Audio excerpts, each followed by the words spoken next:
pagi semuanya, perkenalkan kami dari kelompok 3. Di sini kami akan mempresentasikan materi logika matematika. Sebelum kami mempresentasikan materi ini, izinkan kami memperkenalkan kelompok kami terlebih dahulu. Yang pertama, atas nama saya sendiri, Kadek Budiana dengan NIM akhiran NIM 033, dan yang kedua, Budi Sabita Yasa dengan akhiran NIM 002. Materi yang kita bahas ini ada 7 materi. Yang pertama adalah definisi proposisi. Proposisi adalah istilah yang digunakan untuk kalimat pernyataan yang memiliki arti penuh dan utuh. Hal ini berarti suatu kalimat harus dapat dipercaya, diasingkan, disangkal atau dibuktikan benar tidaknya. Tidaknya, proposisi adalah pernyataan mengenai hal-hal yang dapat dinilai benar atau salah. Selanjutnya, tabel kebenaran. Tabel kebenaran adalah tabel yang digunakan untuk melihat nilai kebenaran dari suatu pernyataan.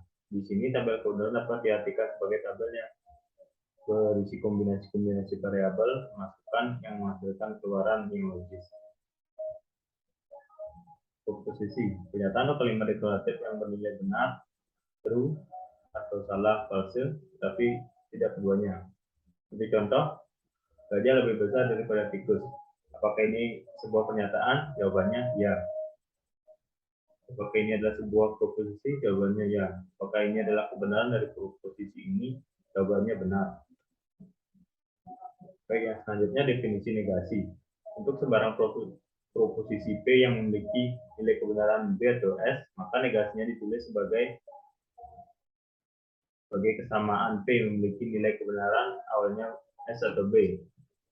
Tabel untuk proposisi dan negasinya, P true,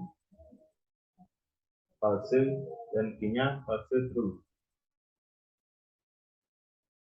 Definisi konjungsi. Misalkan P dan Q adalah proposisi P dan Q ditulis PQ adalah proposisi yang bernilai benar jika keduanya P dan Q benar dan bernilai salah untuk satu lainnya. Proposisi PQ disebut konjungsi dari P dan Q. Tabelnya seperti ini. Misalkan P hari ini Jumat, Q hari ini hujan, maka PQ hari ini Jumat dan hujan. Bagaimana nilai kebenarannya sangat tentatif, tergantung pada keadaan di saat pernyataan ini diungkapkan. Baik, yang selanjutnya definisi disjungsi. Misalnya P dan Q adalah proposisi P atau Q ditulis PQ adalah proposisi yang bernilai salah jika keduanya P dan Q salah dan bernilai benar untuk kasus sisanya. Tabelnya seperti ini. Untuk P, kolom P, true, false, false. Untuk kolom Q, true, false, false. P dan Q-nya menjadi true, false. Selanjutnya definisi XOR. Logika XOR atau yang biasa disebut explicit OR, yaitu operasi logika yang memiliki masukan input terdiri dari dua atau lebih variabel, mulai dari A, B, dan seterusnya, dan satu variabel keluarannya output I. Variabel keluaran yang berlogika 1 hanya jika masukannya berada dan akan berlogika 0. Jika masukannya sama dapat dilihat pada tabel kebenaran. Seperti ini tabel kebenaran XOR.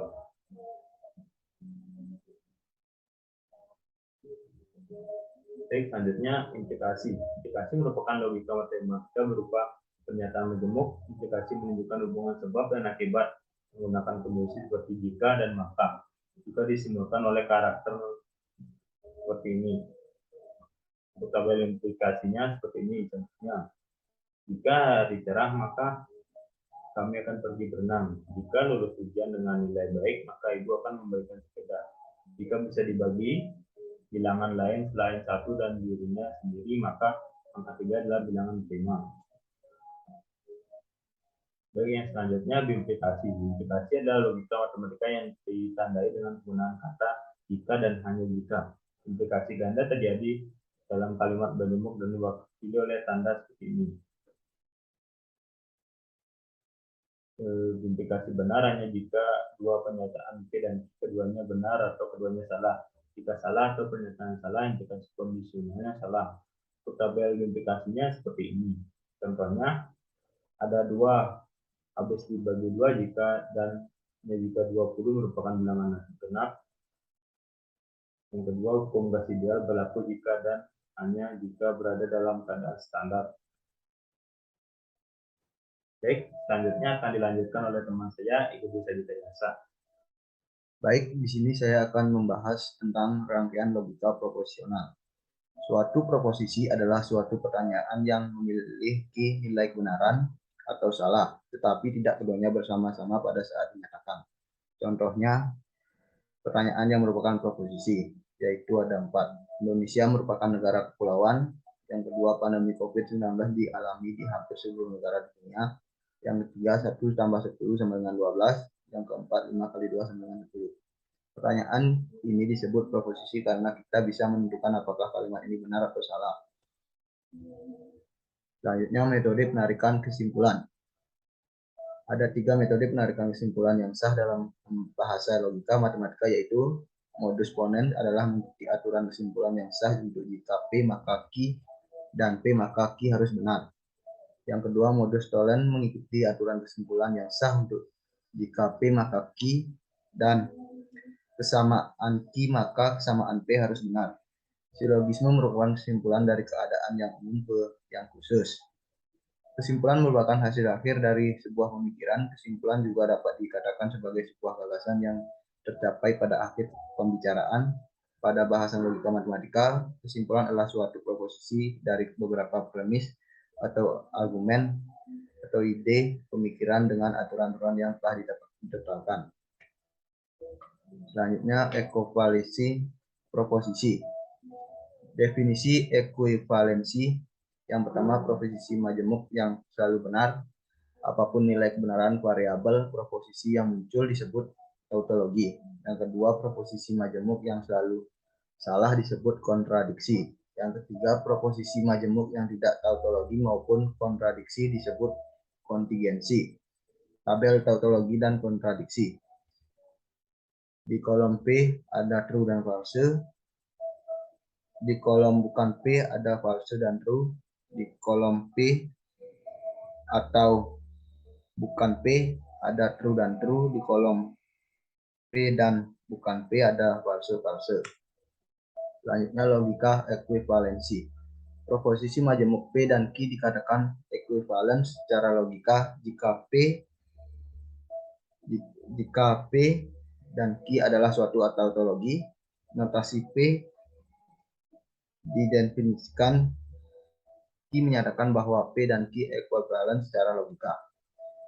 Simbol didefinisikan bukan menghubung logika, dan P didefinisikan sebagai Q bukan proposisi majemuk tetapi pertanyaan bahwa P jika Q adalah suatu tautologi.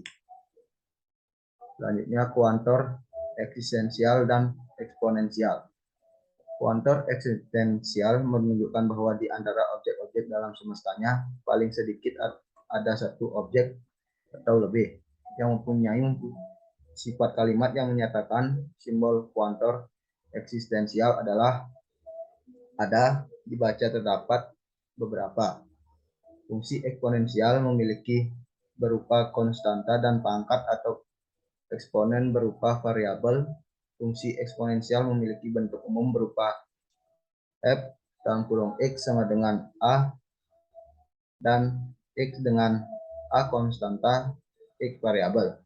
Nilai harus lebih besar dari 0 dan tidak boleh sama dengan 1, dikarenakan basis fungsi eksponensial harus positif agar hasil yang didapatkan juga berupa bilangan real.